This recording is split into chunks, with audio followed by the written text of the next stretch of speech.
1, Scene 4, in the life of Connie Blick.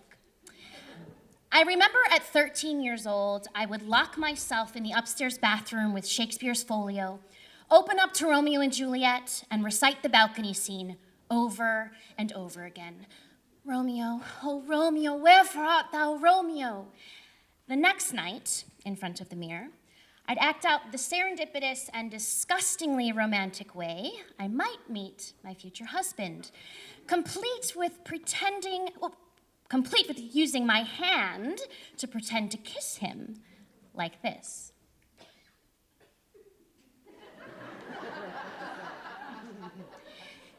It was always a dream of mine to be the next Julia Roberts, but the harsh reality was I was a Connie Chung, and back then, Connie Chungs didn't make it to the silver screen. I clung to acting because with each role I played, it meant I could be something other than I was. A Vietnamese, Polish, Irish, mixed race, shy, wavering teen with very little confidence, who her whole life struggled with an uncertainty about her identity. My identity was never in harmony with my ethnicity. My identity was something I was constantly trying to discover. I wasn't Asian enough to fit in with one clique, and I wasn't white enough to fit in with another. I always felt like I had to meet someone else's expectations of what it means to be me, or what I am not. Acting gave me the freedom to immerse myself in someone else's story, to escape from reality. Being on stage meant that I didn't have to engage with the real world, a world where I was fetishized for my almond eyes one second and then the next being called a chink, a Charlie, or Connie Chung. So that young girl, unsure of her identity, ditched the bathroom mirror for a real audience, and I decided to take this acting thing seriously and study it in college. This, I thought, was what made me me, and I was going to go for that dream. Act 2, Scene 3, Connie meets the one. Trust me, it was nothing like the movies. The moment I knew he was the one came about 6 months into our relationship during a date to the local bowling alley. And as we cruised down Veterans Parkway on a hot, windy May day in his rusted out maroon Buick Century, I channeled my inner bad girl character and I lit a cigarette to smoke in the passenger seat. I finished and I flicked that cigarette out the window, and then we pulled into the now defunct bowling alley, rolled up the windows, and went inside. Me, with my real life Romeo. We bowled, we had fun. He was cute. He was like leading man cute, like a mix between a young Jeff Goldblum and George Clooney. And I liked him a lot.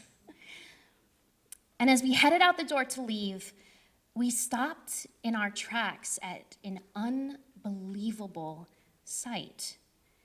We saw thin black smoke seeping out of the windows of his car. He said to me, "Wait here." And I watch him run as fast as he can to the car, peeks into the closed windows, and he quickly opens the door. Woof! Huge clouds of black smoke emerge from the car. The car was on fire. It was literally on fire. That cigarette that I thought I flicked out onto Veterans Parkway made its way back into the car through the open rear windows. The one runs back inside to me, and the only thing running through my head is, oh my God, this is it. This is the end of this relationship, this perfect guy, he's going to be furious, right? So he runs back inside, and I blurt out an apology to him and explain, it had to be the cigarette, and it was all my fault, and I'm preparing myself for a breakup right there in that moment. But instead, he looks at me with gentle eyes and says, "It's okay. It's just a car. It was an accident." And that was the moment I knew he was the one. Because you can tell, you can tell the one based on how they respond to life's unexpected moments. And instead of being angry and placing blame, he was calm and tolerant. He was the real life man of my dreams. Okay, maybe that was like something out of the movies, but one written by like Greta Gerwig or something, you know what I mean? Act 2, Scene 6, The Dream Realized. My senior year in college, we had an acting showcase where you performed in front of talent agents. And if you were good, or maybe just lucky, you'd get agent representation. I got a call to be represented by a Chicago talent agency. This was it. I thought I was a step closer to my dream. The one and I went to celebrate with friends at a local bar. And across the bar, I start noticing a girl making eyes at me like this, shouting racist remarks about how I don't belong here. I looked into the one's eyes, defeated. But trying to stay strong, I channeled that inner bad girl role again, and I was gearing up to confront her, but the one pulled me back. It's not worth it. She's not worth it, he said. You're on your way to something big. Let's go. And go I did. Out of that bar and out of this college town to Chicago that summer to start auditioning, another step closer to that dream, toward the only identity I knew, the only role I wanted to be, an actress. Act 2, Scene 7, The Dream Deferred. After a few months of trying to make it as an actor in Chicago, I found out I was unexpectedly pregnant at the age of 23. And while having a baby was the absolute last thing I thought would happen to me on this journey of following my dreams, there was not a justifiable reason that I could come up with that led me to not have the baby. And the one supported whatever choice I decided to make. So I moved back to Bloomington-Normal so the one and I could find an affordable place to live, and we had the help of his parents, who were here, local. I was leaving behind my dream, and I was preparing to embrace a role that I didn't see coming and didn't know how to prepare for: motherhood. Act 3, Scene 1, A New Role. At 23, I found myself standing in front of that mirror again, except this time it wasn't reciting Romeo and Juliet. It was admiring my growing belly that was nurturing and sustaining life, amazed that my body was capable of something so weird. I vividly remember the second my daughter was born. She came out blue and breathless. And when she took her first breath, the one and I watched her turn from blue to rosy pink in an instant, from her head to her fingertips, all the way down to her toes. The doctor put her in my arms and said, "Congrats, Mama." And it was then, in that very moment, I knew why I was put on this earth. I knew who I was meant to be. And as I breathed in the smell of my baby's sweet skin, I exhaled and I let go of that dream of being an actress, because I was a mama now. And raising my daughter, and then 5 years later a son, was the role of a lifetime and the only thing on my mind. Forget identity searching. Being a young mom became my identity. I clung to and I embraced motherhood with the same passion I had for the dream that I breathed away the day my daughter was born. There was suddenly more important things on my mind than trying to find the answer to where I fit in. I was too consumed with, keeping them alive in the real world, happy and loved. I loved being a mom. And I loved experiencing this journey with the one by my side, who I married after I witnessed what an incredible father he was to our firstborn. Act 3, Scene 10, Darkness. In 2019, At the age of 35, I was diagnosed with cervical cancer. It's funny, the whirlwind of emotions that flow through you within the first 5 minutes of hearing that you have the C word. Panic, anxiety, reflection, regret, gratefulness, pain, insecurity, fear. The one accompanying me to every doctor appointment in Peoria, and after each appointment, we would unwind at the same restaurant. We coined it the cancer restaurant. We'd sit on the patio drinking a beer and discussing the future and exchange questions. How do we tell the kids? What happens if I can't beat this? What if it's worse than they say it is? What could I have done? Why me? This restaurant was our ritual, an escape from the reality of what I was facing ahead, an escape from the stress of all the unanswered questions. I learned that part of my treatment for the cancer meant the need to have a hysterectomy, and they would remove my uterus, cervix, and fallopian tubes. They would remove the very parts of me that housed and nurtured the two greatest accomplishments of my life, the parts that made me a mom. And I wasn't prepared for the emotional toll that overcame me after they removed those pieces of me. And after the surgery, I fell into an unfamiliar, dark place. I fell into depression.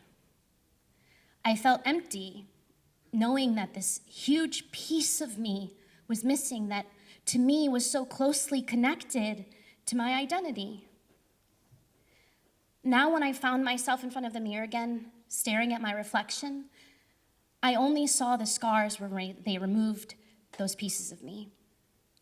I would run my fingers over them and feel ashamed and disgusted, worthless. The one tried to encourage me, but I was lost. Every visit to the cancer restaurant from this point on was shrouded in this indescribable darkness due to my depression. And on the day I found out I had clear margins and the cancer was gone, we went to celebrate at the cancer restaurant, but I was grieving. I was grieving my womanhood because for the past 11 years, what had defined me was being a mom, and without these parts that made me a mom, who was I? A final follow-up appointment meant a final visit to the cancer restaurant. And as we entered the parking lot, I noticed that the restaurant was unusually empty for that time of the day, and there was a white sign on the entrance doors. I hopped out of the car and I read it, and it said, "To all of our patrons, thank you for your patronage over the years. We have permanently closed our doors." And in my head, I thought, no way. No, this, absolutely not. This place was just open the week before. This is the cancer restaurant. This is where we go to talk about cancer. This can't be happening. I read it again. We have permanently closed our doors. And this broke me, but not in a way that you would think. I was standing there in front of this white sign that said, "We have closed our doors," but I was being presented with this cosmic sign that said, "It's time to close the doors. Move on." And it was the physical closing of the doors of this restaurant that allowed the doors to close on the dark side of my recovery. And in this moment, something came over me. I stood there in front of that sign, and I didn't have to grieve anymore.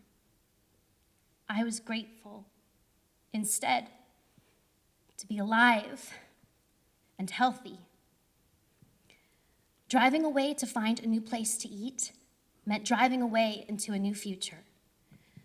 A future where I can stand in front of the mirror again and admire the tiny scars that have been left by those previous scenes in my life. Because these scars, whether visible or not, meant the hurt was over. and the wound is closed. Today, as the one and I begin this new act in our lives, I stare back at my reflection in the mirror at 39 years young, and I am proud. I am filled with gratitude for the way that these acts in the life of Connie Blick have been written.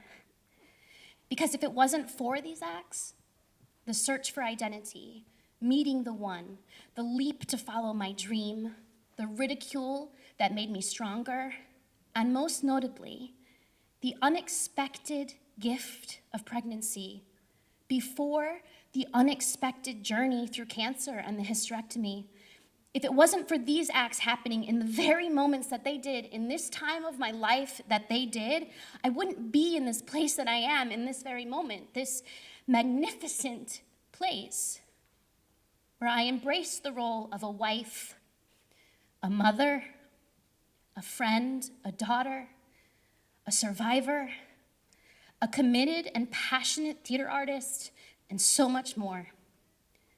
This magnificent place, the present, where I have so much to be grateful for. In this play called life, I hold the pen. I am the playwright.